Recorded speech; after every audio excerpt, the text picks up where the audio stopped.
Which second base prospects do you need to know heading into the 2023 season? Let's find out next on Fantasy Baseball Today in 5.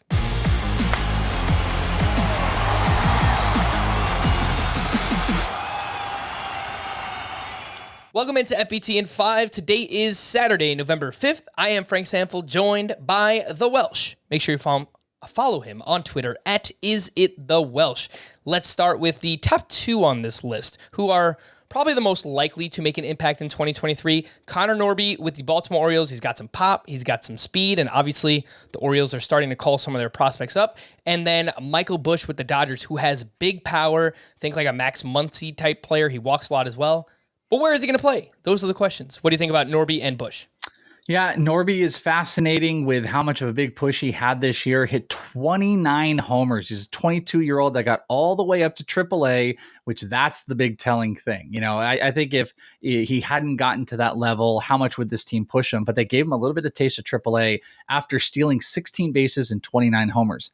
Sounds very reminiscent of Gunnar Henderson, kind of like how Gunnar did. And Gunnar is now up. He will be the pride and joy of Baltimore going and vying for a first overall pick or, a first pick in the top 3 new compensation thing. So Connor Norby doesn't really fit that, but he would be the battery mate, second short. Would they bring him up? They gave him the taste. He put up huge offensive numbers, which you like to see. And I think he checks a ton of boxes. Walks a bit, doesn't strike out at a crazy clip, hit some doubles.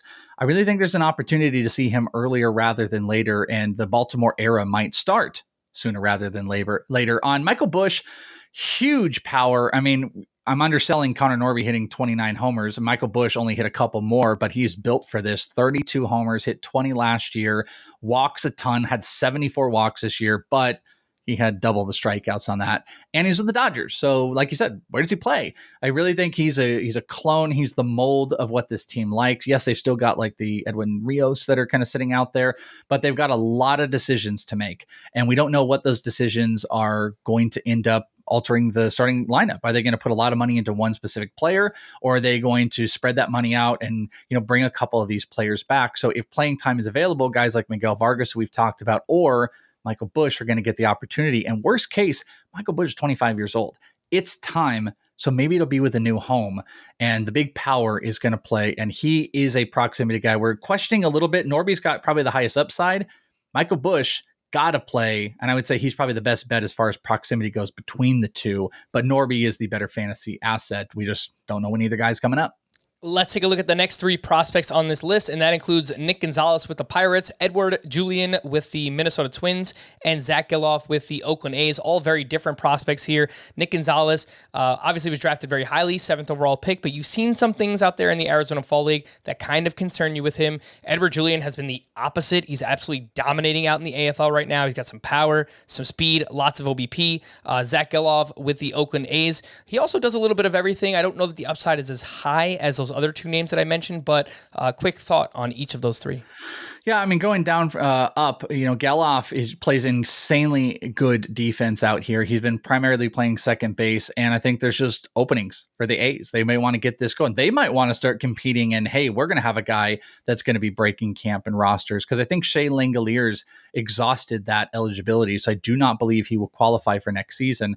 But, they put him in that second base spot. I think, like you said, fantasy might be a little bit altered, but he does a whole lot of everything. I'll tell you this, Edouard Julien, if he was not in a situation, kind of like in this Dodgers situation we talk about, where there are just these guys that would hold him back, he might be number 1, because he leads the Arizona Fall League currently in OPS, slugging, OBP. He's a top homer guy. He's got all the hits. He's walking. I think he's 15 walks and 16 strikeouts, 4 homers, 4 stolen bases. He's doing everything. Probably the MVP of the league. Today, as we're airing this, going to be doing a home run derby. If he wasn't blocked theoretically by all these other versatile players like the Luis Ariz and the Mirandas and the Royce Lewises and even Nick Gordons, and we had a clear path, I think he would be number 1. He only hit AA, probably going to get to AAA. He's a midseason guy, but he is a guy that will get some time. And then finally, Nick Gonzales, 2nd straight year of the Arizona Fall League. He keeps missing time due to injuries. He's got a bad issue with high fastballs.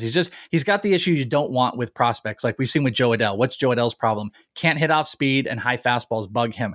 That's what Nick Gonzales looks like right now. Maybe he's working on stuff. He looks bigger. He's hitting big tank homers when he does make good contact. I do believe in the bat speed. I just don't know about the pitch recognition, but I just don't know how much longer the Pirates are going to keep babying after 2 AFL stints. So I think it's time this year that they get a look in the majors because, what are the Pirates playing for, really? Lastly, let's get a quick thought on Vaughn Grissom with the Braves. He had 5 homers and 5 steals in 41 games with the team. Where would he rank on this list if he didn't debut with the Braves last year? Numero uno. He would be the top guy of all of them for sure.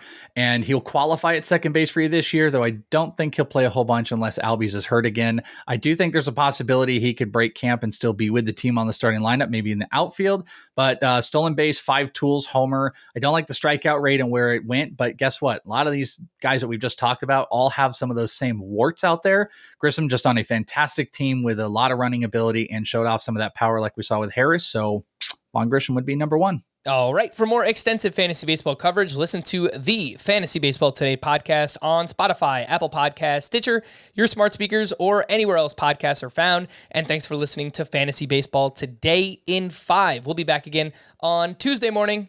Bye-bye.